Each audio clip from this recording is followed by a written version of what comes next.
मलाइका, अस्सलाम वालेकुम। जी अस्सलाम वालेकुम नदीम, कैसे हैं? बहुत शुक्रिया आप हमारे साथ शामिल हो रही हैं। ये बताइए कि आप बन गई हैं चेयरपर्सन उसकी BISP की, या क्या हुआ, आप कहाँ हैं?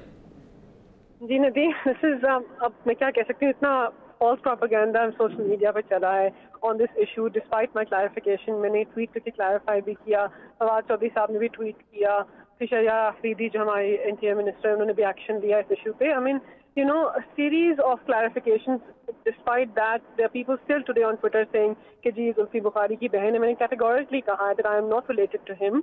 I have no interaction with him actually. I don't really know him well. और And ये then ट्रिगर कैसे हुआ obviously I'm सारा not कुछ? chairperson of this. मैं अगर आप parliamentary BISP की secretary हूँ for law चेयरपर्सन and भी नहीं justice. है, जुल्फी बुखारी से रिलेटेड भी नहीं है, तो फिर ये सारा शोर शराबा ट्रिगर कैसे हुआ? क्या हुआ, क्या था?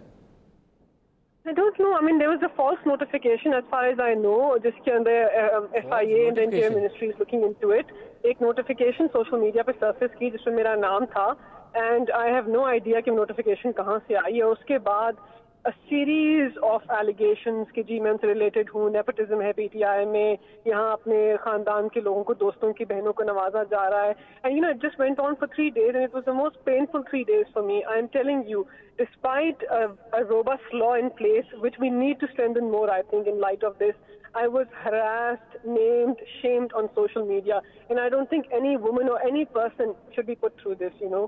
And I think Parliament should take action against this. हमें अपने लॉ को बेहतर करना चाहिए, अपने प्रोसीजर, अपने मैकेनिज्म को बेहतर लेकिन करना मलाइका, चाहिए, जब लॉ ताकि बेहतर कोई और करना शुरू सफर ना करते करे। हैं तो नून लीग में भी हमने देखा था, ये बहस शुरू हुई थी, तो वो बहुत सारे लड़के जो ब्लॉगर थे या वो कमेंट कर देते थे किसी हुकूमत के ख़िलाफ़ या किसी पॉलिसी के ख़िलाफ़, उनको उठा के FIA वाले यहाँ ले आए थे। तो वो तरीका भी नहीं होना चाहिए, वो भी हैरेसमेंट के ज़ुमरे में आता है। आपको बिल्कुल भी नहीं, हैरेस it नहीं can't होना be चाहिए, draconian. लेकिन उन There has to नौजवान be a बच्चों को balance भी between हैरेसमेंट नहीं it. होनी चाहिए।